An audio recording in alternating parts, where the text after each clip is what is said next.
기도하면서 시작하겠습니다. 아버지 하나님, 감사합니다. 우리 주의 사랑하는 자녀들을 이 시간에 불러주시고 또 하나님의 말씀을 통하여서 하나님의 음성을 들을 수 있는 은혜 주시니 감사합니다. 이 어둠의 시대에 우리가 하나님의 말씀을 등불로 삼아 주의 은혜 가운데 이 어두운 세상에서도 밝은 길을 가길 원합니다. 하나님 말씀 안에 거하는 귀한 축복된 주의 자녀들 될 수 있도록 인도하여 주시옵소서. 예수님의 이름으로 기도드리옵나이다. 아멘. 자, 이제부터 오늘부터는 구약을 하는데 아주 처음 우리가 경험한다라고 생각하셔도 좋고요. 여러분들이 이 구약의 말씀을 통하여서 깊은 또 축복을 바랍니다. 제가 도전을 하나 드릴게요. 두 가지 옵션 가운데 여러분들은 선택하셔도 좋을 것 같아요. 이제 우리가 요즘 침소 열을 알자 그러잖아요. 그래서 성경 공부 나오신 분들이 이거 안 하면 안 되잖아요. 그렇죠? 그래서 통독을 하자 하는 거와 두 번째는 통독이 웬 말이냐? 성경 공부에 나오는 사람들은 뭔가 평민들하고는 틀려야 되지 않느냐. 그래서 한자는 잘 모르겠는데 쓰는 걸 뭐라 그러죠? 필독이라 그래요, 그거를? 필독은 읽는 거 아니에요, 독자가. 내가 아무리 몰라도. 자, 우리 투표할까요? 쓰는 걸 뭐라 그래요? 필기.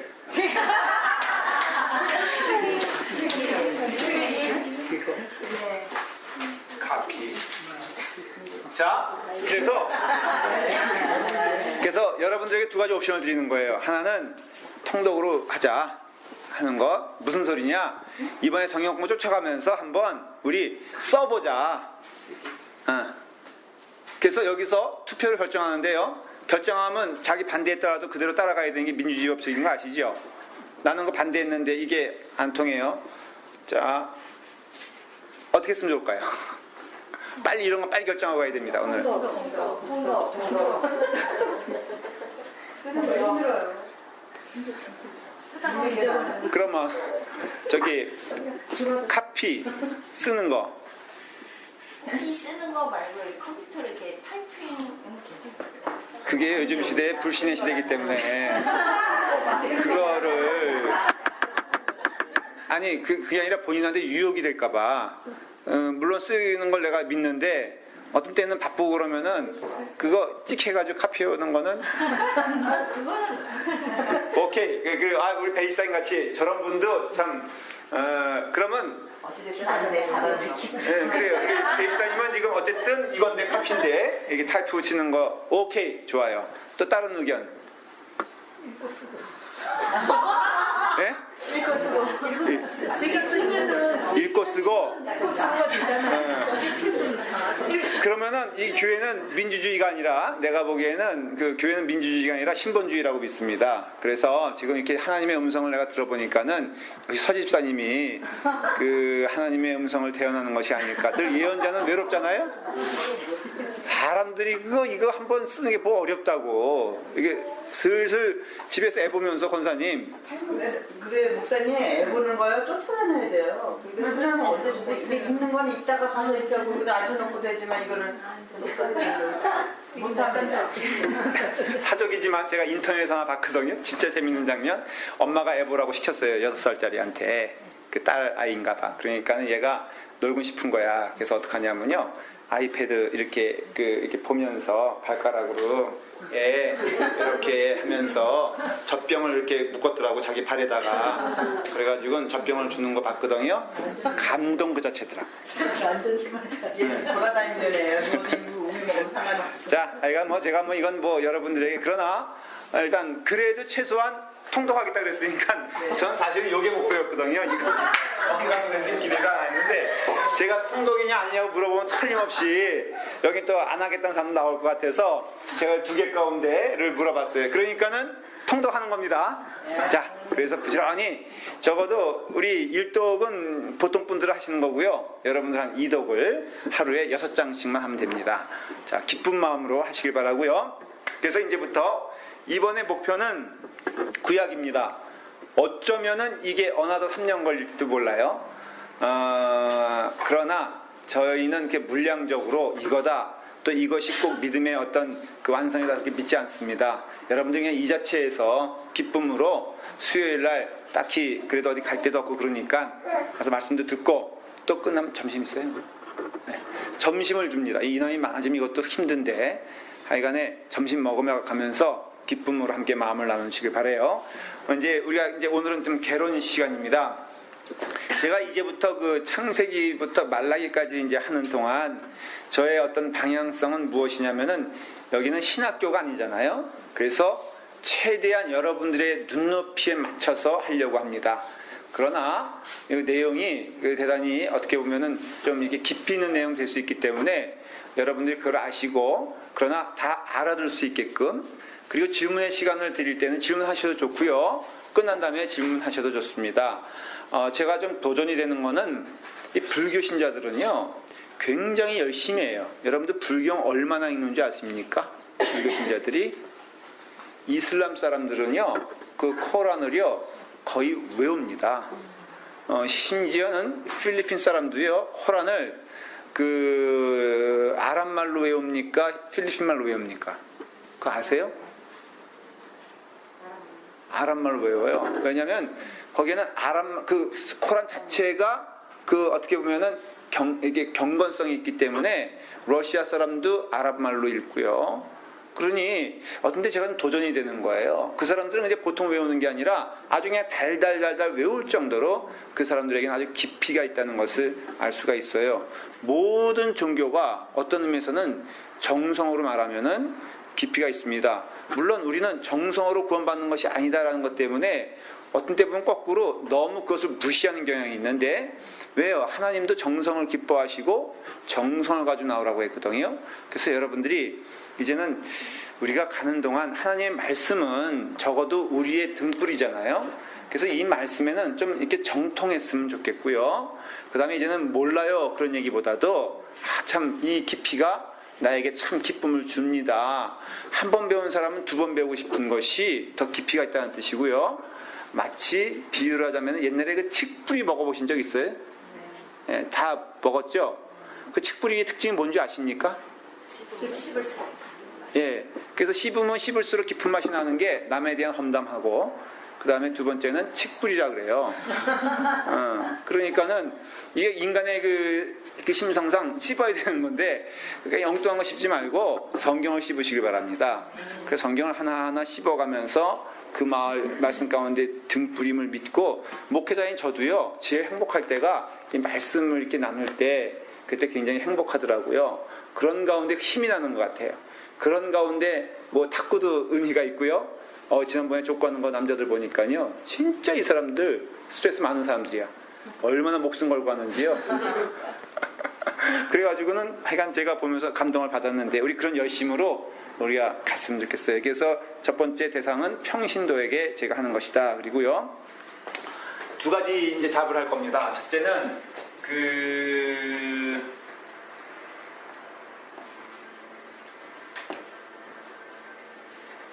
이런 거 들어보셨어요? 그 마이크로는 뭐죠? 매크로는 뭐죠? 예, 감사해요. 매그니파이 하면은 이렇게 펼쳐지는 거잖아요. 만안경 같이.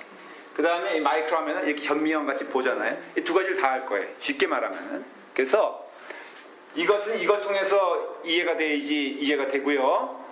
또 이것도 이걸 통해서 더 깊이 연구되어지는 거예요. 근데 굳이 따지자면은 이게 먼저인 건 사실인 게 우리가 총체적으로 성경을 봐야지 그 가운데 굳이 말하자면요 그 가운데 내가 있다는 것을 경험해요.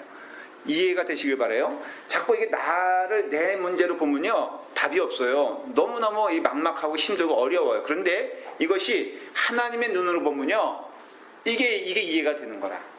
내가 지금 당하는 고통과 때로는 시련도요 내 입장에서 보면은 이게 이해가 안 되고 참 피눈물 나는 일인데 이 하나님의 눈으로 보면요 이게 다 의미가 있고 열매가 있는 거예요. 목회적인 차원에 저도 어떤 때는 어려운 일 당하고 피차다 마찬가지예요. 어려운 일 당하면은 이게 왜 나한테 있을까 이런 질문이 되다가도 내가 그래도 하나님의 쓰임받는 목사가 되려면은 너무나 당연한 얘기지만 그거 경험해야 되거든요. 그게 하늘에서 뚝 떨어지는 게 아니잖아요. 사람과의 관계도 여러분들 해본 사람이 두 가지 종류로 가요. 점점 사람의 관계를 경험한 사람은 밑으로 가는 사람이 있어요. 모든 게 부정적이 돼. 사람 싫다, 사람 어렵다, 상처받았다, 나는 왜 인생이 이 모양일까 이렇게 나락에 떨어진 사람이 있는 반면에 거꾸로 같은 경험인데도 사람은 그렇구나. 그러면 내가 어떻게 대처해야 되겠다? 내가 어떻게 하나님의 눈으로 봐야 되겠다? 그러면 이렇게 점점 올라가는 사람들이 있어요. 그렇죠? 그러니까는 우리가 성경을 볼 때 먼저 이렇게 매그니파이 하는 것. 다시 말하면은 우리가 이렇게 쭉 펼쳐지고 또 파노라마처럼 이렇게 쭉 펼쳐진 것을 여러분들이 배우게 될 거예요. 그런 시각에 한 말씀 한 말씀이 그런 것이구나라는 걸 깨달아요. 이게 아니면요 성경에 나와 있는 한 말씀 한 말씀을 엉뚱하게 해석해요. 그게 이단들이 잘하는 거예요. 그리고 이단에게 잘 넘어가는 거예요. 이단은요 자기네 필요한 말을 딱 가지고선 집요하게 자기네 쪽으로 인도해요. 그게 결국은 교주예요. 교주인데 이게 왜 우리는 때로는 넘어가냐면요 이런 시각이 없으면은 이게 엉뚱한 말을 해도 넘어가는 거예요. 교회 안에서도 영적 분별력이 열심보다 더 중요하다고 말하잖아요. 그래서 여러분들이 이걸 굳이 따지면 영적 분별력이라고 말할 수가 있고 우리는 이것을 통해서 이것을 보는 작업을 한다. 그래서 되도록이면 성경 전체적으로 여러분들이 조명을 할 겁니다. 그리고 세 번째는 되도록이면 이게 그 시간적으로 그 연대기적이라고 그러거든요. 시간적으로 되도록 엮으려고 그래요. 자, 여러분 욥기 성경에 있어서 제일 오래된 책이 어느 성경인 것 같습니까? 어떻게 하셨어요? 목사님 배웠잖아요. 지금 제가 좀 전에 욥기라고 했어요? 네. 욥기에 욥기. 근데 욥기는 그런데 창세기보다 더 먼저 쓰여졌냐? 그러니까 이런 것들을 우리가 좀 배워야지 혼란이 없는 거예요. 그래서 예를 들어서 또 그 열왕기 상하는 이건 성경이 읽어지네 애통에서도 배운 부분이에요. 혹시 배우신 분들은 기억이 날 거예요. 열왕기 상하에 시대적으로 연결되는 부분들이 어딘 줄 아십니까? 역대상하. 아니 그건 말고요. 또 그래 오케이 그것도 맞아요. 근데 제 답은 아니에요. 열왕기 상하는 3월상 연결돼 있어요. 이러니까 성경이 읽어지네 공부하신 분 손 들어보세요. 오케이. 자, 요 세 분. 예? 그렇죠. 그러니까 이건 예언서 연결되어 있는 거예요. 그러니까 중간에 시편이란 것이 있고 잠언이 뚝 있지만은 사실은 열왕기 상하는 시대적으로 어디와 연결되어 있냐면은 예언서들과 연결되어 있어요. 이사야서, 예레미야서, 그 다음에 또 포로 시대 전 이렇게 저기로 그리고 그렇기 때문에 여러분들 이런 것 시대적으로 시간적으로 좀 이해돼야지 이거 나중에 여러분들이 더 이해가 될 거예요. 이제 진짜 해보면은 이게 왜 이사야가 이렇게 애끓는 마음으로 이런 일을 했었을까, 이런 선포를 했었을까에 대해서 열왕기 상하에 나오는 그 왕들과 대비해가면서 여러분들이 배우게 될 거예요. 그러나 기본적으로는 성경을 따라서 갈 겁니다. 그래서 여러분 성경 자체도 이제 쫓아가면서 하게 될 거예요. 자, 여기서는 육하 원칙에 대해서 육하 원칙을 가지고 하려고 합니다. 육하 원칙이 뭐죠? 언제, 어디서, 누가, 왜, 무엇을, 어떻게 이렇게 이거잖아요. 이게 어떤 분들은 그래요. 성경을 질문하는 것 자체가 이제 불경스럽다고 생각하는 저희가 있는데 그렇지 않아요. 하나님은 우리와 함께 논쟁하자 그러셨고 변론하자 그러셨어요. 대화하는 걸 기뻐하세요. 그리고 질문에는 반드시 답이 있어요. 성경은요, 여러분들이 염려할 만큼 약한 책이 아니에요. 어떤 분들은 그래요. 성경을 훼손시킨다. 절대로 성경은 훼손되지 않습니다. 우리가 질문하면 너무 불경스러워. 여러분들의 질문 때문에 하나님 무너지지 않으니까 걱정하지 마십시오. 그래서 여러분들이 어떤 질문이든지 여기서만큼은, 근데 여기 나가서 또 엉뚱한 또 이단적인 질문하고 그러지 말고 여기서는 그런 질문까지도 이해하고 받아줄 테니까는 여러분들이 그런 질문 같은 거 두렵지 않게 생각하시길 바랍니다. 그래서 여러분들이 이렇게 하나하나 배워가면서 은혜를 받기를 바라요. 오늘 할 일은, 이제 제가 인트로덕션은 끝났고요. 오늘 할 일은 이제 성경이 뭐냐에 대해서 이제 말씀을 나누려고 해요. 오늘은 계시에 대해서 말해요.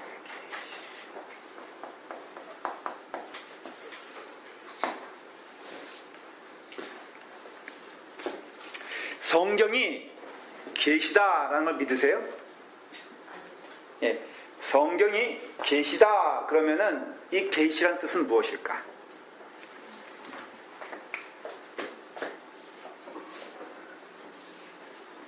이렇게 있어요. 화살표가. 어려운 얘기는 아니지만은 좀 생각해 봐야 할 거예요. 요건 뭐예요? 내려오는 거. 요거는 올라가는 거. 요거를 뭐라 그럴까? 계시라 그래요. 요거를 뭐라 그럴까 그러면? 기도. 누가 말씀하셨어요? 기도. 제가 의도하는 답인지 모르겠지만 약간에 기도도 사실은 기독교에서 말하는 기도는 그런 뜻은 아니에요. 그렇지만은 우리가 상식적으로 생각하는 기도라면 맞아요. 이거를 이렇게 이해하시면 돼요. 정성이다 이렇게 이해하시면 돼요. 그래서 기독교는 이거예요. 계시예요. 요거는 기독교 말고는 다 종교 특성이 한 번째 설계도 그렇게 말했죠. 기독교 말고 종교 특징은 이거예요. 이거. 그래서 많이 올라가야 되는 거예요. 이슬람 사원을 보면요, 이렇게 돼 있죠.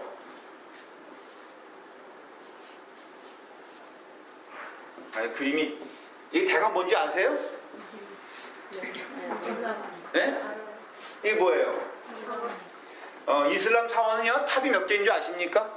그런 거 상식적으로 이제 배워두시면 잘 보시면 좋을 거예요. 반드시 이슬람 사원은 탑이 4개가 있습니다. 정사각형으로 이렇게 하나, 둘, 셋, 4개. 그런데 보통 모양이 대부분 이래요. 동그란 것이 중심에 있고요. 그 다음에 위에 첨탑이 쫙 올라가요. 한 번도 안 보셨어요? 봤어요. 저기 뭐 세계 풍물여행 이런 거 보면은 나오지 않나? 아주 그냥 보죠. 그쵸? 이제는 좀 보셔야 돼요. 그 소피아 성당의 맞은편에 보면은 블루 돔이 있어요. 그 터키의 이스탄불에 가면은 거기 가면 전형적인 그 모습이에요.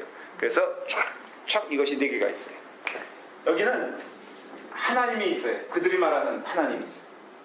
인간이 부지런히 뭐 해야 돼요? 올라가야 돼.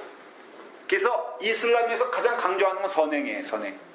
이슬람 사람들 맨날 뭐 총 쏴대고 뭐 폭탄 이렇게 생각하시면 안 돼요. 이스라엘 사람들은요, 이슬람 사람들은요, 누가 이렇게 객지에서 왔다, 나그네가 왔다, 그러면 나그네를요 반드시 그냥 보내질 않아요. 나그네를 반드시 환영을 하고 그리고 먹여주고 재워주고 합니다. 옷이 없으면 옷을 줘요. 근데 자기 친척에게는 그렇게 합니까? 안 합니다. 근데 왜 그럴까? 나그네에게 하는 선행은 자기 가족이나 자기 친지에게 하는 선행보다 티켓이 10개 더 주는 거예요. 이슬람 가르침이에요.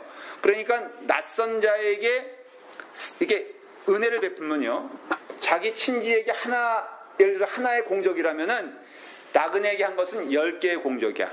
그러니까 이 사람들은 사실은 나그네가 이게 뭐라 그럴까? 동기가 아니라 그 일을 해야지만이 자기가 천국에 간다고 그러는 거예요. 여러분들 이슬람권 여행 가보십시오. 저는 이제 몇 번 가봤거든요. 너무너무 친절해요. 막 그냥 사방에서 다 끌어모아. 그래서 이제 가면요, 온 동네 친척들이 다 와. 그래가지고 이거 이런 거예요. 이게 바로 불교 사실 이거예요. 그래서 기도도 사실은 하나님의 뜻을 아는 게 기도지 우리의 정성이 기도가 아닌 것은 기억하셔야 돼요. 그러니까는 계시예요, 계시.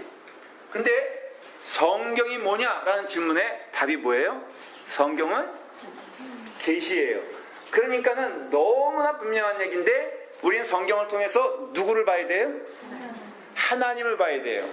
이게 제가 말하는 아까 이게 성경을 좁게 봐야 되는 것이 아니라 이 성경을 통해서 하나님을 보셔야 되는 거예요. 그래서 다윗을 보면 안 되고요. 아브라함을 보면 안 돼요. 성경의 초점이 그래요. 여러분 보십시오.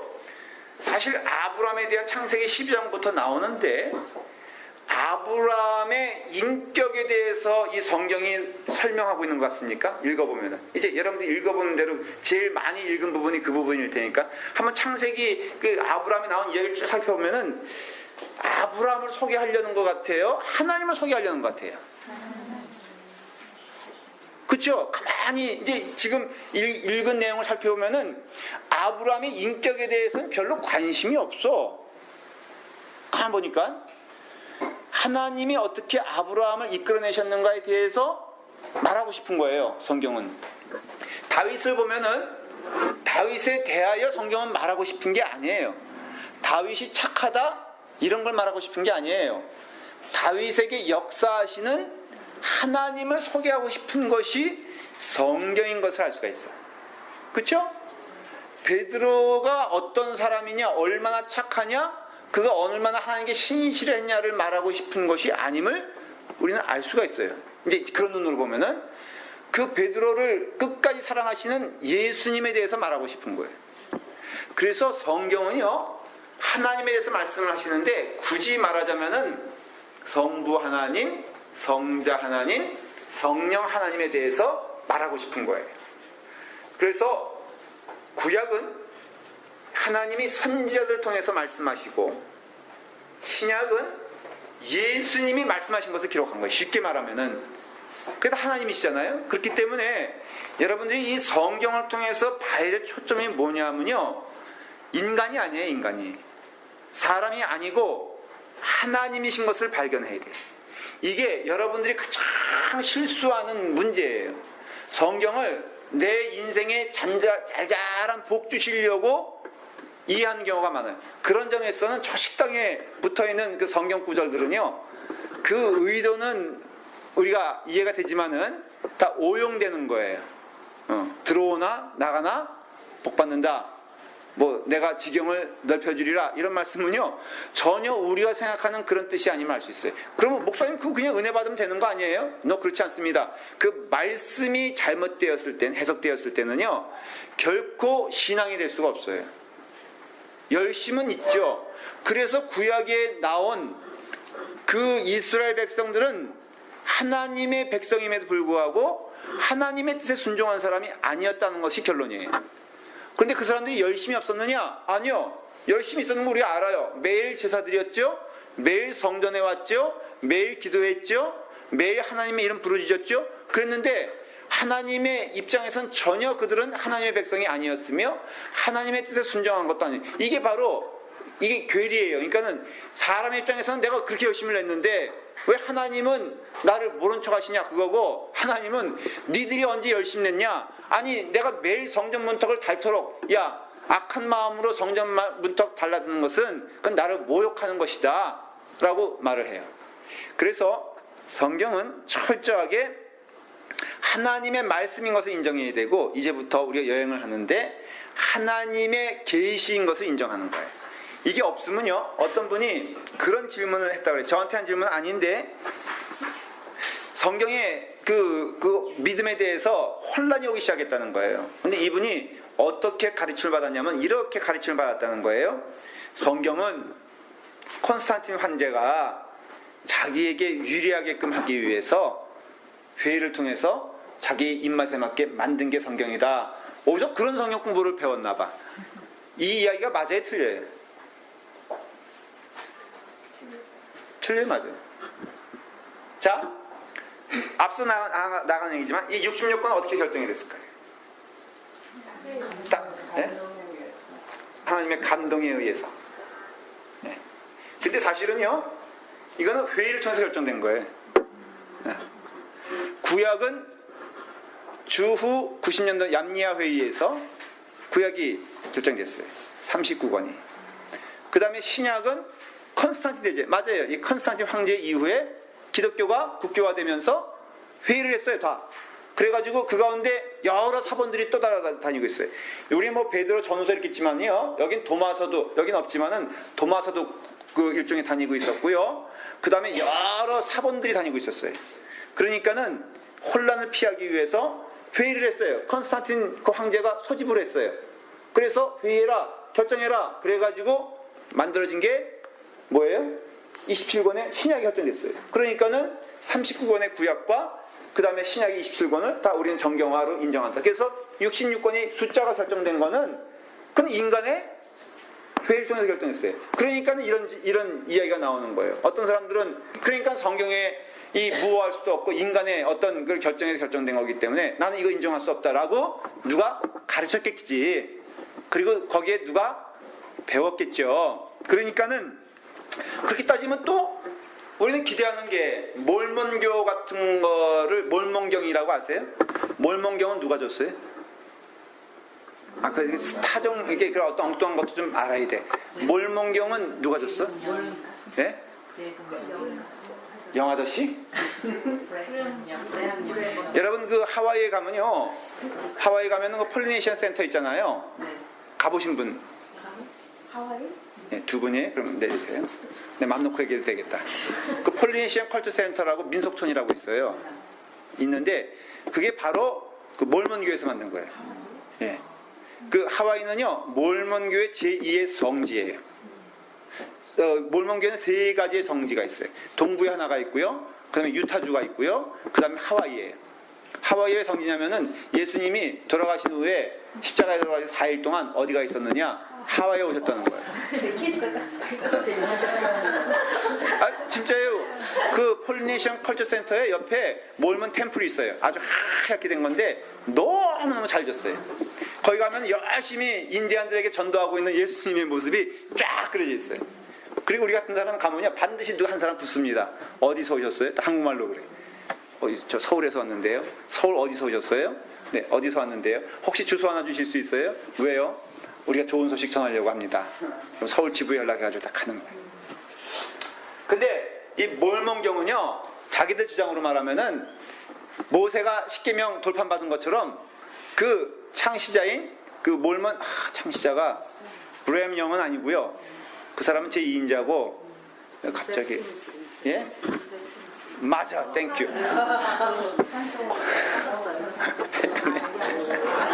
조셉 스미스가 돌판을 받은 거예요. 황금판을. 그게 몰몬 얼마나 멋있어. 있어 보이지 않아요? 몰몬교가 있어 보여요? 기독교가 있어 보여요? 왜냐면은 이 성경은요 전부 다 사람이 쓴 거라고요. 이게 하늘에서 뚝 떨어진 게 아니에요. 그러니까는 이거는 모세가 썼고요. 이거는 다니엘이 썼고요. 이것은 다윗이 썼어요. 그 사람들의 심성은 다 우리와 똑같은 사람이에요. 지지고 볶고 아주 혼나고 힘들고 괴롭고 눈물 흘리는 사람들이 썼던 거예요. 베드로는 4번이나 예수님 부인했던 사람들이고요. 그러니까는 이 사람들을 통해서 썼으니 이게 정말 하나님의 말씀일 수 있느냐라고 할 때 한 가지 중요한 사실을 모르는 게 온 천하의 만물은 다 하나님이 이 주인인 거를 인정해 보세요. 하나님은 꽃도 사용하시고 하나님은 달도 사용하세요. 태양도 사용하세요. 그렇다면 하나님이 사람을 사용하신다는 것은 너무나 당연한 얘기 아니에요? 하나님의 모든 장중에 있어서 하나님이 사용하고 싶은 대로 사용하시는 게 하나님의 권리 아니겠어요? 하나님은 초자연적인 방법도 사용하시지만 우리에게 너무나 자연적인 방법도 사용하신다는 거 여러분 아시잖아요? 우리 한 4살짜리 아이에게 부모는요 초자연적인 존재이기도 하고 자연적인 존재이기도 한 걸 알 수 있어요. 여러분 아이들과 눈높이 맞추면은 자연적인 존재예요. 맞아요? 틀려요? 그렇죠? 그러나 이 아이 말 안 들면은 뒷도움에 딱 잡아가지고 공중에 대롱대롱 매달리면은 그 초자연적인 존재예요, 자연적인 존재예요? 초자연적인 존재예요. 그건 부모가 사용하기 나름인 거예요. 마찬가지로 우리가 성경이 계시라고 할 때 콘스탄틴 황제가 뭐 자기의 입맛에 맞게 성경 말씀을 정해서 만들었기 때문에 이거는 그 사람의 작품이지 하나님의 작품이 아니다라고 말한다면은 그것은 여러분 우리가 이해를 좀 해야 돼요. 성경에 대해서.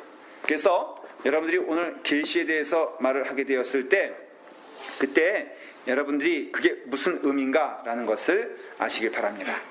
자, 계시는 하나님이 우리에게 오신다는 거였어요. 그러니까는 우리가 성경을 계시라고 하고 우리 기독교를 계시의 종교라고 한다면은 하나님을 우리는 모를 수가 없어요. 구조적으로. 왜? 하나님이 우리에게 오시는 분이기 때문에 그래요. 그래서 하나님이 계시로서 우리에게 오시는데 성경을 통해서 알게 되는 것은 계시라고 하면은 딱 두 가지 계시가 있는 것을 알 수 있어요. 그것은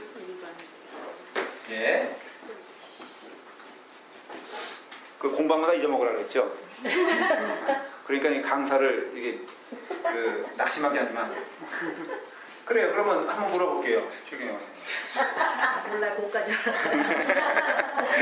구박하면 안 나올 것 같아서. 자, 그래서 일반 계시는 너무나 당연한 얘기지만 모든 것의 주인은 하나님인데 이것을 우리가 느낄 수 있는, 그러나 그것이 온전, 사도 바울 표현대로 우리가 부분적으로 느낀다 그랬잖아요. 우리가 육신의 눈과 몸을 갖고 있는 이상은 하나님을 온전히 아는 것은 불가능해요. 그래서 우리가 주님 오시는 그날까지 사도 바울이라 할지라도 늘 기도했어야 되는 것은 그 삶에 있어서 하나님은 이렇다라고 말할 수 있는 그런 능력이 사도 바울에게도 없었다는 것을 말하는 것이에요. 그러나 보면 하나님이 보이시죠. 제가 즐겨 쓰는 예화가 있어요.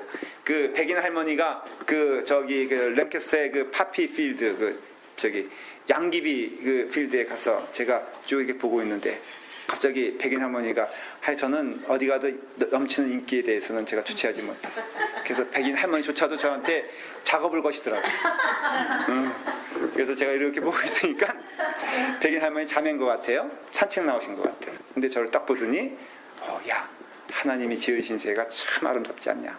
물론 저도 목사니까는 그에 대한 고백은 당연히 있는데 그때 저는 하나님의 세계 이런 것보다도 양귀비란 게 이런 거였어. 이거 가져가면은 이거 걸릴까? 이거 집에서 재배하면은 허가 되는 거. 이런 생각을 많이 했었어요. 왜냐하면 양귀비가 원래 마약이잖아요. 근데 여러분 아세요? 양귀비 빨간 꽃은 마약일까 아닐까? 어떻게 아세요? 빨간 거는 먹힌다. 약이 아니라 뿌리가 약이야. 자, 그럼 양귀비 그 약이 되는 그것은 뭔지 아세요? 양귀비는 두 가지 종류가 있습니다. 빨간 꽃과 하얀 꽃이 있어요. 하얀 꽃이 소위 말하는 게 마약인 거예요. 그래서 하얀 꽃을 집에 가서 키우면은 그건 걸려. 네. 모르셨죠? 근데 빨간 꽃은 그건 마약이 안 돼요. 자, 그런데 하여간 저는 그 생각하고 앉았는데 그 할머니는 이 하나님이 자연 창조하신 이 세계를 봐라. 너무너무 아름답지 않냐? 라고 말씀하세요. 근데 그 말이 너무 맞는 것이 우리가 이 자연 속에서 역사하시는 하나님에 대하여 믿는 신자들만 경험되어지는 게 아니라 사실은 모든 사람들이 그걸 느끼고 있다는 거예요. 그 느끼고 있는데 왜 이럴까? 그게 바로 느끼기 때문에 그 마음 가운데 죄책이 있는 거예요. 인간은. 죄책이 있기 때문에 나타나는 현상들이 우리에게 설명되어지는 것들이에요. 몇 가지가 있어요. 제가 설명을 좀 드릴게요.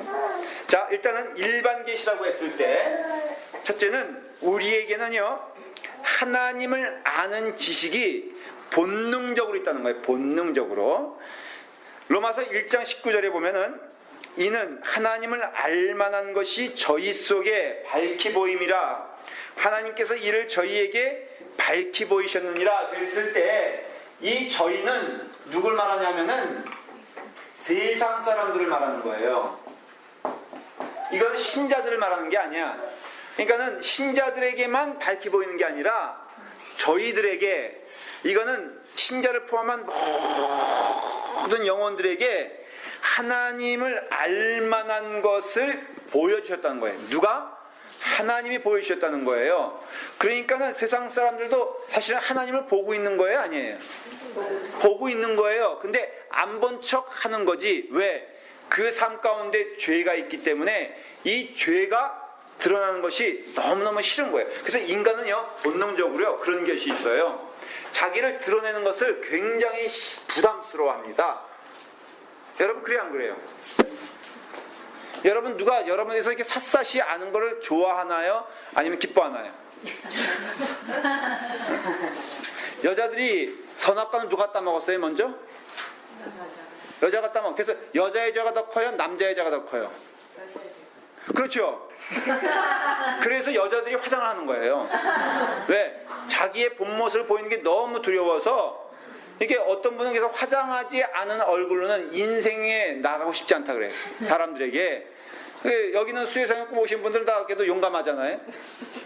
그래도 이렇게 자연적인 모습으로 오셨다는 게 참 대단한데, 원래 인간은 본능적으로 가릴 때 편해요? 드러날 때 편해?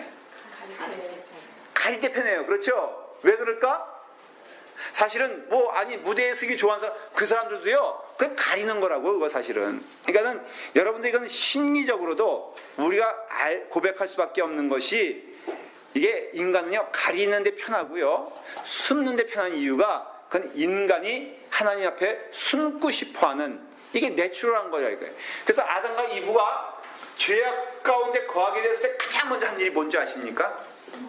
숨는 거예요, 기가 막히게. 근데 그 숨는다는 게 누구에겐 숨는 거예요? 하나님으로부터 숨는 거예요. 그게 숨는다는 의미가 딴 게 아니에요. 하나님으로부터 숨는 것이 너무너무 편해. 지금 저 세상에 있는 죄를 많이 짓는 사람들도요, 양심이란 게 있다고요? 그들도요, 숨는 게 좋은 거예요. 왜냐? 바로 그것이 하나님을 아는 지식이 인간 가운데 있기 때문에 그래요. 이게 바로 성경에서 말하는 증거예요. 여러분, 우리는 눈과 귀로는 하나님을 들을 수도 볼 수도 없어요. 세상 사람들은 그렇게 말을 해요. 우리 믿는 자들은 눈으로도 보고 귀로도 듣는다고 말하지만, 그 원래 죄악된 인간 가운데 있는 고백은 뭐냐면요, 하나님 보지 않으니. 그래서 인간은요, 악하면 안 갈수록 이렇게 눈에 보이는 것 아니면은 인정하려고 하지 않아요. 그래서 세속적인 사람의 특징이 뭐예요? 모든 걸 뭘로 평가하지? 여러분 딱 물어보면은, 이게 허구조사하면은 지금 묻고 싶은데, 알지 못하는데 묻고 싶은 게 있잖아요. 자, 우리 배 집사님, 이성학 권사님 이렇게 왔어요. 그러면 저분들에 대해서 궁금하면 뭐가 궁금해? 솔직히. 인품이었던가? 이런 거 궁금하지 않아요. 어느 학교 나왔는가? 되게 묻고 싶죠. 그 다음에 집에 재산은 얼마나 되는가? 이거 묻고 싶잖아요. 그렇죠? 좀 대답 좀 해봐요. 근데 이걸 왜 이걸 묻고 싶어 하느냐? 바로 인간의 마음 가운데 있는 것이라 이거예요, 이게. 그렇기 때문에 우리가 눈으로 보고 듣지 않는 것은 없다고 생각하는 경향이 많아요. 사랑도 사실은요, 여러분 인생도 사랑으로 시작해서 물질로 끝나잖아요. 그러니까 우리가 그러나 정말로 사실은 중요하고 소중한 것은 우리의 영적인 것임을 알 수가 있어요. 그러니 먼저는 우리가 신앙인이라 했을 때 그 신앙의 경계선 하나가 뭐냐면요, 영을 인정하느냐 인정하지 않느냐, 그거예요. 세상 사람은 인정하고 싶지 않아서 계속 육적으로 가요. 그래서요, 발전한다는 것도요, 보십시오, 참 놀라운 것은 과학이 발전하면 인간은 행복할 거라고 생각을 했어요. 지금도 사실은 그 환상 가운데 가지고 있어요. 그래서 과학이 발전하면 인류의 행복이 도래한다는 것은, 광고도 막 보면은 그 공익 광고라든가 이런 거 보면은데, 솔직히 말해보세요. 행복합니까? 이전보다 더 사는 것은 더 좋아졌는데 우리의 삶이 복되다고 할 수 있습니까? 누구도 장담하지 못해. 이젠 그래서 우리의 앞날에 대해서 불확실성이 도래하고 있는 거예요. 점점 더. 옛날에는요, 제가 어릴 때는요, 제가 이 나이 정도 되면은 그때 약속한 게 뭐냐면은 차가 하늘에 떠다녀. 여러분들 그런 거 혹시 만화를 통해서나 뭔가 보시지 않았어요? 제가 10대 때 본 어떤 것 내용들은요, 내가 40대만 되더라도 이제는 길가 안 다녀. 그리고 밥도 먹어, 안 먹어? 밥 안 먹어요. 제가 그때 기억하는 것은 요만한 타블렛, 이거 하나 딱 먹으면은 영양소와 배부름이 다 해결되기 때문에. 근데 이거 먹고 뭐 하자는 거야 대체 하루 종일? 에? 아니 먹는 재미가 있어야 사는 거 아니에요 사실은? 우리 성경 공부만 하겠다 그러면 나오겠냐 이거예요 여러분들이. 그래도 점심이라도 먹자 그러니까 나오는 거지. 그러니까는 우리가 이런 것들이 환상이에요. 우리는 이제 환상이란 걸 이제 어렴풋이 알기 때문에 이 인류의 앞날에 대해서 긍정적인 마음보다도 우리 아이들 세대 어떤 그 분이 그러더라고요. 우리 교인 가운데 석유 걱정이 나왔어요. 한 40년 후면 석유가 고갈된다 그러죠. 뭐 대체 에너지가 나온다 그러지만 사실은 한 4, 50년, 60년 지나면요 이 세상이 어떻게 될지 상상하는 거는 소달구지 끌고 다닐지도 모른다라는 그 상상을 해요. 딱 그러더라고요. 안심되는 거는 내가 그때는 이 세상이 없을 거니까는 그래서 장로님 말씀하시는 건 아니에요 지금. 장로님 손주들이 살아갈 세상들이에요. 그래도 그건 그거고 하여간 나는 뭐 한 60년 후에는 뭐 없을 거니까 저도 그 점에서 안심이 되는 거 있죠. 자, 그런데 여러분들이 그런 것에 있어서 우리가 있어서 이런 그 하나님께서 우리에게 계시의 종교 본능을 주셨다. 그게 바로 영혼이라 그래요. 영혼. 세상에는 수많은 동물들이 있어요. 그래서 과학은요, 계몽주의가 도래하면서 인간에 대한 평가를 다시 내리기 시작했어요. 여러분, 계몽주의라는 것은 18세기 시작된 18세기가 들어왔을 때 중요한 그 기독교 내에서와 기독교 밖에서의 무브먼트가 생기기 시작했어요. 하나는 뭐냐면은 자유주의가 들어왔어요. 여러분, 이 자유주의 신앙이라고도 하고 신앙이라고도 하는데 자유주의 신학과 신앙의 굉장히 포인트, 무게중심이 어디 있는 줄 아세요? 인간이에요, 인간. 인간이에요. 하나님이 아니에요. 그런데 세상적으로는 18세기에 나온 게 뭐냐면은 르네상스예요, 르네상스. 계몽주의라고 해요. 다 여러분들 좋은 학교 나오셨으니까는 계몽주의의 초점이 뭡니까? 자연으로 돌아가라? 맞아요. 이거는요, 계몽주의의 초점은 뭐냐면은, 계몽주의 전에는 뭐가 있었냐면요, 신본주의가 있었어요, 세상에. 분명해요. 계몽주의는 free from something이에요. 무엇으로부터 자유예요. 그게 뭐겠어요? 뻔하죠? 하나님으로부터 자유하여 인간의 모습을 되찾자. 그동안 하나님으로부터 억압되었다고 생각하는 거예요, 인간은. 그렇기 때문에 이 자유는 무엇이냐면은 하나님으로부터 자유. 근데 이것은요, 제가 한번 성경 공부 때 그랬죠. 결국은 바벨탑이라는 게 뭐냐면은 왕이 되자는 거거든요. 하나님은 인정하지 않는 거예요. 그러면 그 누구 가운데 우리가 왕이 되어야 해요. 그게 바로 전제국가예요. 치고받고 싸우다가 힘 제일 센, 죄송해요 표현이, 분이 누가 되는 거예요? 두 번째 분은 뭐 하고 싶어요? 또 왕 되고 싶죠? 세 번째 분은? 그러니까는 매일 서로 잠 못 이루는 시애틀이 되는 거예요. 근데 그것이 지나면서 인본주의, 르네상스, 계몽주의가 오면서는요, 이제 이런 거에 지친 거라. 그러니까 결국은 누가 왕이야? 인간이 왕인 거예요. 근데 여기에는 좀 달라요. 전제국가랑 좀 다른 모습이야. 내가 왕인데, 나도 왕인데 너도 왕인 거 인정할게. 그거예요. 그래서 너도 왕해, 나도 왕할게. 그러려면 서로 왕이면은 뭐가 지켜져야 돼? 경계선이 지켜져야 되는 거예요. 그러니까는 네가 하는 거 네가 맘대로 해. 간섭하지 않을게. 대신 나 하는 것 간섭하지 마. 이게 소위 인본주의와 계몽주의를 통해서 나타난 인간의 프리덤이에요. 프리덤. 오늘날에도 그 연장선상이에요. 그래서 동성애자 이제는 여러분 그거 아십니까? 지금 우리나 지금 이렇게 이러고 있지, 미국 주류 사회의 70%는요 이제 동성연애 여러분 반대하지 않습니다. 여러분 이제 그건 각오하셔야 되는 게 연합감리교회 내에 있잖아요.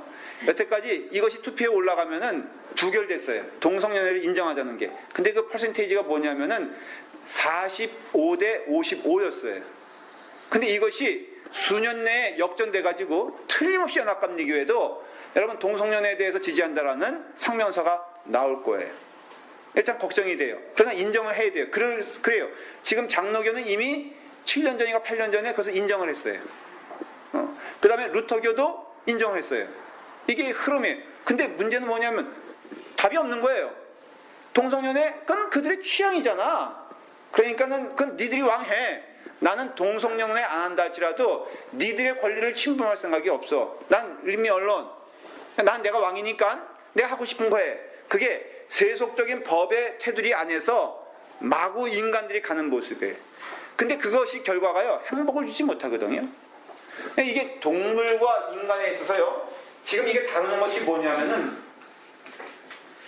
영혼인 것을 알 수 있어요. 그래서 이 계몽주의와 르네상스의 가장 큰 문제가 뭐냐면요, 인간을 인격화시키지 아니하고 동물화시켜버린 거예요. 그래서 인간도 그냥 자연에 속한, 그래서 루소가 말한 자연으로 돌아가자, 그것도 그 맥이 되는 거예요. 그냥 우리는 동물 가운데 하나라 이거예요. 그래서 여러분들 그 다음부터는 이 동물도 인간과 같은 급이죠. 그래서 개도 말이에요, 우리가 개님이라고 그러잖아요. 개님. 진짜예요. 그래서 이 영혼이라는 존재를 인정하는, 지금 현대에서는요, 여러분들이 잘 이해를 못 하실 수도 있는데 현대에서 영혼의 존재는 없어요. 그래서 물질주의. 인간 그냥 살다가 죽는 거라 이거예요. 캐세라 세라. 그냥 살다가 죽는 건데 동물이 행복하냐? 그럼 나도 행복해지기를 원한다는 거예요. 저들이 행복한 것은 저들에게 프리덤이 있기 때문인데, 그래서 거꾸로요, 실제적으로 동물을 통해서 배우자는 운동이 많아요. 사실 이제 인간에게 배울 게 없다, 인간에게 소망 없다는 것을 인정한 거예요. 답이 없어요. 하나님이 인정하지 않아. 그럼 돌아갈 것이 어디에? 동물뿐이 없거든요. 그래서 동물에 대한 이야기를 통해서, 동물에 대한 생각을 통해서 인간이 동물과 똑같다라고 생각하고 인정하는 것이 현대고, 그런데 하나 놓치는 게 영혼이에요. 영혼. 인간에게 영혼이 있고 동물에게는 영혼이 없다라는 증거가, 동물은 본성에 충실할 때 행복해요. 인간이 만일에 동물이라면은, 인간에게 영혼이란 것이 없다면은, 인간은 어떤 본능에 충실할 때 행복하지 않고, 거꾸로 본능에 역행할 때 행복할 때가 더 많아요. 이해가 되세요? 이거는 영혼이 아니고는 설명 안 돼. 동물에겐 자살이, 목사님, 어떤 땐 코끼리도 그냥 이렇게 벼랑에 떨어져 죽기도 한다는데, 그거 자살 아닌가요? 그것은 자살이 아니에요. 그거는 본능이에요. 근데 인간은요, 자살을 하는 존재예요. 그 자살이라는 게 뭔지 아세요? 인간의 본능이라면 자살을 못해. 인간의 본능에 역행하기 때문에 자살하는 거예요. 그게 본능적으로 행복한 것을 다 누릴 수가 없기 때문에 자살하는 거예요. 영혼의 문제죠.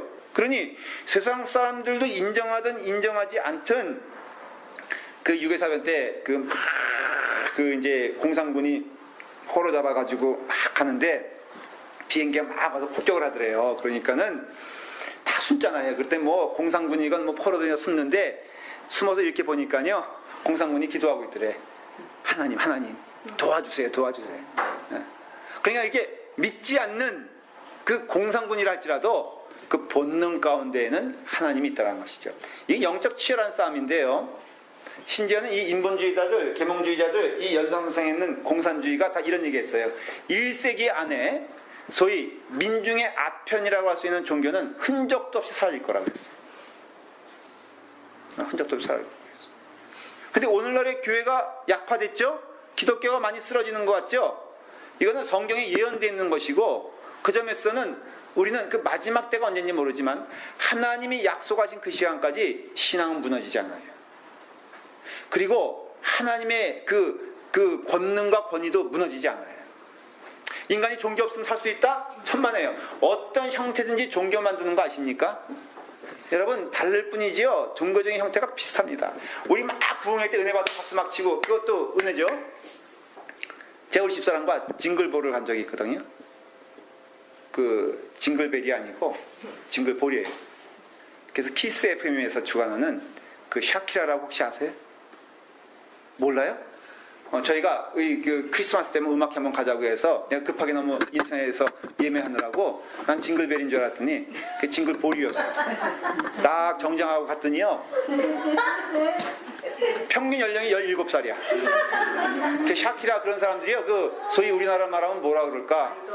아이돌이야, 아이돌. 아이돌 막 그냥 애들 막 이상하게 한 1000명 아니 한 3000명이 그 저기 슈베르트 오디토리움 그 뭐죠? 오스카상인가? 그 아카데 그 슈라인 오디토리움. 그냥 알아들으세요. 슈베르트나 비슷하지 뭘. 그 USC 근처에 있는 거. 그 거기서 하더라고요. 그러니까 한 3000명, 4000명이 모인 거야. 조짐이 이상한 거예요. 막 참으러 갔는데 애들이 그냥 막 펑크 머리 한 애들, 막 미니스커트 한 애들, 겨울인데. 그래가지고 가서 야, 뭐 이상하다. 뭐 하나보다 여기서. 그래서 딱 내렸더니요. 쿵쾅쿵쾅 어디서 키스 FM 그 방송국에서 주관하니까 생음악으로 해주는 거야. 막 방송차 가서 현란하게 입고 애들 막 펑크머리하고 그랬는데 우리가 산티켓 보니까 거기야. 그래서 집사람이랑 나랑 10분 고민했어요. 이거 들어갈 것이냐 말 것이냐. 얼른 옷 갈아입고 네. 근데 우리는 그때 마침 이게 크리스마스 때니까는 정장하고 갔거든. 난 넥타이 메고 우리 집사람은 딱 그래 해가지고 애들이요 다 보는 거 있죠. 왜 이 사람이 왜 여기 왔는가. 그래서 티켓이 그때 너무 좀 비싼 거 사가지고 들어갔어요. 가가지고선 이쪽에서 쿵쾅 저기서 쿵쾅 뭐 애들 뒤에서 우리만 보는 거 같고 식은땀 나고 그래서 야 이거 어떡하냐 우리 10분만 보다 가자 그랬는데요. 한 20분 지나니까 우리가 이거 하고 있는 거 있죠. 이거 하고. 진짜 종교야 종교. 지금 제가 말하는 것이요. 다 인간은 종교 가운데 살고 있다. 미친다 이거예요. 그게 부흥회랑 똑같아요. 그 애들이 그 아이돌 하여간에 그 유명한 가수들이요. 손 한 번 들 때마다 와 쓰러지는 게 오늘 부흥회 때 불 받아라 그러면 다 쓰러지는 거 똑같아요. 근데 이게 비유지만요. 종교성은 인간에게 사라지지 않아요. 반드시 그렇습니다. 그러니까 우리는 영적인 의미에서 하나님 말씀 따라 이 영을 분별할 수 있는 은혜가 있어야 되고요. 이 시대에 하나님이 역사하지 않느냐? 이게 역사하는 거예요. 마지막 때에는 그들을 그냥 유리하게 내버려둘 거라고요. 동성연애도 마찬가지고요. 지금 영적으로 우리가 많이 기도하면서 가야 되는데 어쨌든 이렇게 사람이 영적인 것을 계속 추구하는 것을 보면은 영혼은 분명히 있으며 그 영혼은 육신의 생각과 다른 쪽으로 흐를 수 있다는 것을 봤을 때 인간에게만 있는 동물에게는 없는 아주 분명한 독특한 것이 뭐냐면은 두 발로 걷는다. 그 다음에 뭐 지략이 있다. 아니면 뭐 발명하는 손기술이 있다. 이게 아니에요. 영혼의 유무인 것을 알 수가 있어요. 이게 바로 우리는 뭐예요? 하나님은 우리에게 첫째 종교 본능을 주셨다는 거예요. 종교 본능. 뭐 더 얘기 안 할게요. 원주민들도 가면은 다 저기 무당 있잖아요. 어느 고립된 곳에 가도 신에 대한 계시가 있다고 그래요. 찾는 게 있다고 그래요. 두 번째는 하나님의 계시, 하나님을 아는 자연 계시 가운데 두 번째는 우리에게 도덕성을 주셨어요.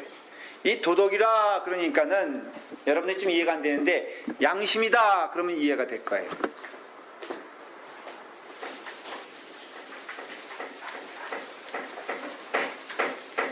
자,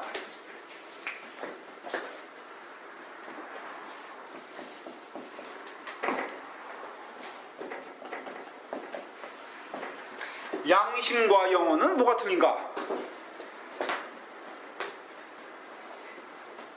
뭐 거기 우리 박수사님 지금 고개 끄떡하는 거 보니까 알았어요.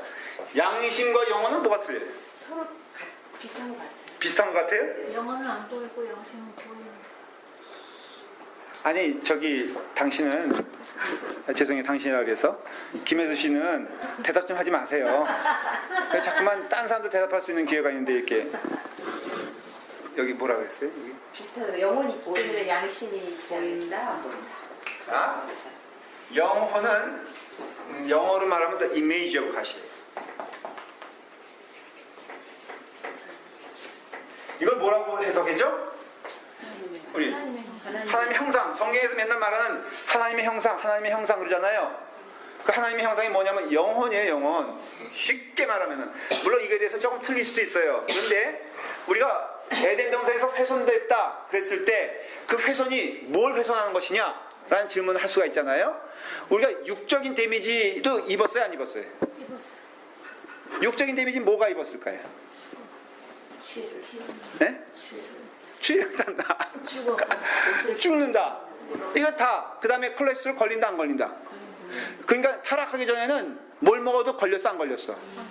안 걸렸어요. 병이 있었어 없었어? 감기가 있었어 없었어?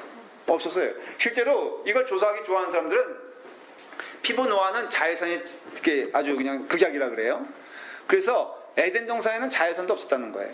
그게 바로 궁창이란 거예요. 궁창이란 개념을 이렇게 설명을 해요. 뭐 맞는지 안 맞는지 모르겠지만은 상식적으로 알아두세요.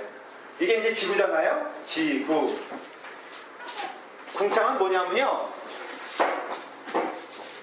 이렇게 둘러싸고 있는 수증기 막이 있었다는 거예요. 전체 지구를. 그래서 이게 무슨 뜻일까요? 수증기가 있다는 뜻은? 모이스처. 여러분 피부는 촉촉해 하는 데는 수분이 있어야 돼. 그래서 전지현 씨는 뭐만 발라도 이렇게 유지가 된다 그러죠? 물만 찍어 발라도 되는 이유가 지성이 있기 때문에 그런 거예요. 그래서 재밌는 거는 무지개가 언제 처음 나오는지 아세요? 네? 노아 방주 이후에 하늘이 뚫렸다는 것이 이 궁창이 없어졌다는 것을 의미하는 거예요. 그런 의미에서. 그래서 그 전까지는 비가 없었다는 거죠. 왜냐하면 이게 항상 이게 적절한 아주 표현할 수 있는 가장 최적의 상태가 이 상태인 거예요. 그러니까는 일단 피부 노화가 안 되니까는 수명이 몇 살이에요? 노아 시대를 전후로 수명이 급격하게 줄은 거 아세요? 성경을 읽어보면 참 재밌는 사건이 일들이 이렇게 발견되는데 옛날에는 타락한 이후에도 기본이 800살, 900살, 700살이었어요. 근데 노아 시대 이후부터 수명이 급격하게 줄게 돼요. 왜 그럴까? 이렇게 해석을 해요. 타락한 지구지만은 에덴 동산에서 아담이 선고를 받을 때 이 궁창이 없어진 게 아니라 이거예요. 이건 어떻게 보면은 그렇게 서서히 없어진 건데 인간의 수명도 그래서 갑자기 딱 100살, 50살이 된 게 아니라 이렇게 서서히 된 거는 요것이 궁창이 사라졌다는 것을 의미해요. 그 다음부터는 자외선이 그 전까지는 자외선이 있어 없어? 없어요. 여러분들 한번 테스트 해보고 싶으면요, 이렇게 저기 헬멧처럼 만들어가지고 여러분들 이렇게 그 물로 해서 한번 이렇게 하고 다녀보세요. 굉장히 도움될걸? 그러니까는 이게 이제 해서 이렇게 무너졌다 이렇게 얘기하는데 근본의 무너짐은 영혼의 무너짐이에요. 영혼의 무너짐. 그래서 영혼이 타락됐는데 이 영혼이 투영되어지는 것이 무엇이냐면은 마음이란 것이에요. 마음. 인간은 마음은 볼 수 있어요. 만질 수 있는 건 아니지만 마음의 상태는 우리가 알 수 있어요. 기분이 좋냐? 나쁘냐? 흥분되냐? 흥분되지 않냐? 이건 다 뭐예요? 우리 마음과 연관된 거라는 거예요. 근데 이것이 거울이기 때문에 거울은 반드시 그 자체로서의 역할을 하지 아니하고 무엇인가 이렇게 투영하고 보여주는 역할을 해요. 여러분 마음이 거울이라면은 무엇을 보여주겠습니까? 영혼을 보여주는 거예요. 그래서 우리가 영혼이다 그러면 말할 수 없지만은 우리의 마음이 곧 영혼의 거울인 것을 알 수 있어요. 그게 바로 뭐냐면은 양심이란 거예요. 양심. 그 마음 가운데 있는 것이 양심이에요. 그래서 늘 인간은 그 양심으로 인하여서 하나님을 인지한다는 거예요. 그게 하나님께서 세상을 창조하실 때 인간에게 주어주신 육적인 특성이라 이거예요. 영적인 특성도 되고. 그래서 우리는 하나님을 모르냐? 아니요. 세상 사람들도 알아요. 그거를 성경에서 말하고 있어요. 로마서 2장 14절에 보면은 제가 읽어볼게요. 율법이 없는 이방인이 본성으로 율법을 행할 때, 이건 다른 번역이에요. 이 사람은 율법이 없어도 자기가 자기에게 율법이 됩니다. 이런 사람들은 그 양심이 증거가 되어 그 생각들이 서로 송사하고 때로는 변명하여 그 마음에 새긴 율법의 행위를 나타나고 있습니다. 이렇게 말하잖아요. 그러니까 율법이 있는 사람들은 율법을 통하여 하나님을 인지하고 율법이 없는 사람들은 무엇을 통하여? 그 양심이 증거해야 한다는 거예요. 그래서 그 양심이 증거하기 때문에 서로 송사하고 서로 다투는 것은 이 양심이란 것이 있기 때문이란 거죠. 그리고 양심은 자신의 상태를 나타나는데 자신이 하나님 앞에 죄인인 것을 느끼고 있다는 거예요. 그러니까 늘 뭐예요? 자기가 의롭다는 것을 확인받고 싶은 거예요. 좀 어려운 얘기인데. 그래서 인간은요, 늘 자기가 잘났다는 것과 의롭다는 것을 확인받고 싶어 하는 마음의 심성이 있어요. 이게 송사로 나타나고 이것이 남을 비방하는 걸로 나타난다. 이것이에요. 자, 그렇기 때문에 우리는 양심이 있어서 양심이 늘 누구를 고발하냐면은 자기 자신을 고발하는 것을 알 수가 있어요. 자, 여러분 우리가 한번 예를 들어 볼게요. 우리가 음란한 행동을 한다고 하십시다. 여러분, 음란한 행동을 좋아서 합니까? 싫어서 합니까?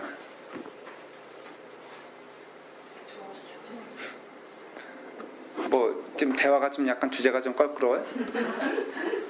여러분들은 이 표현이 이름 조심해야 되는데 음란하고 싶어요? 아니면 거룩하고 싶어요? 자, 사람들은요 음란하고 싶어하는 마음 본성이 있어요. 근데 놀라운 것은 또 음란할 때 마음이 편해요, 안 편해요? 편해요? 안 편하거든요. 바람 피는 남편도요, 여러분들 그 편해서 합니까? 괴로운데 하는 거예요, 할 수 없이. 그게 예. 그거 하면서 편한 사람 한 사람도 없어요. 연속극을 봐요, 여러분들. 그러니까는 결국은 뭘 말하냐면요, 끊임없이 송사하는 거야. 누가? 내 양심이 나를 송사하는 거예요. 그래서 내가 분명히 좋아서 하는 일인데 나를 공격을 해. 그게 괴로워. 근데 괴로운데도 또 멈출 수 있어, 없어? 그래서 여러분들 그 나쁜 여기 남자가 있으면 참 공감대가 형성이 될 텐데 여자들만 있어가지고 장모님 장모님 안 그러시는데 하여간에 그 가끔 보면 양다리 있잖아요. 그 젊었을 때 그 결혼 전에 이 남자 이 여자 만나고 2시간 후에 저 여자 만나고 이런 경우 보면은 이게 둘 다 안 편하다는 것을 알 수가 있어요. 이게 바로 무엇이냐? 바로 둘 다 즐기면은 그거는 인간이 아니야. 네. 그렇기 때문에 우리가 이와 같이 이거는 짐승에게 없어요. 똑같이 비유를 하자면은 짐승은요 그냥 좋으면 달려들어. 그거 아세요? 짐승은 그런 게 없어. 양심이란 게 없어. 그냥 무조건 자기 좀 좋은 거예요. 그러나 인간은 그럴 수가 없는 이유가 아무리 세상에 악한 사람, 여러분 사형장에 가는 사형수도 보십시오. 인간을 17명, 18명 죽은 사람도요 그 마음 가운데 양심이 있어요. 그러니까는 고재봉이가 회개하지. 그리고 회개할 때 너무 편하다고 그랬다고요. 참 어떻게 보면 아이러니하지 않아요? 17명을 죽여놓고 자기는 죽을 것 같은 괴로움이 있다는 거예요. 근데 그건 뭘 뜻하냐면 인간은 그 양심에 있어서 해방된 사람은 한 사람도 없어요. 목사님 그래도요 철판간 양심 많습니다. 그거는 없는 척하는 것이지 오히려 그런 사람들이요 더 무서운 거예요. 몇 시에요? 근데 시간을 이렇게 말씀해 주세요. 여기 시계 없으니까는 저는 몰라요 몇 시까지 이럴지. 끝내려고 그래요. 시간을 빨리 보시지. 자, 그래서 여러분들이 이런 지금 이제 자연계시를 얘기하고 있는데요. 오늘 배운 걸 좀 정리할게요. 그러면 자, 여러분들에게는 하나님을 아는 계시가 있습니다. 2가지가 있는데 하나는 자연계시, 다음번에 얘기할 특별계시가 있습니다. 특별계시는 하나님의 선지자들을 통하여서 그 다음에 예수 그리스도를 통하여서 그리고 또 성경을 통해서 주시는 하나님의 말씀입니다. 특별계시가 일반계시를 지배합니다. 그런 얘기를 할 것입니다. 자, 기도하겠습니다. 아버지 하나님, 주님의 은혜 가운데 하나님의 말씀을 들려주시니 감사합니다. 하나님 말씀 가운데 승리함을 믿습니다. 주여 오늘 계시의 말씀을 통하여 하나님의 살아계심을 이 시간에 고백합니다. 주여 말씀 가운데 거하는 주의 자녀들을 축복하여 주시옵소서. 예수님의 이름으로 기도드리옵나이다. 아멘.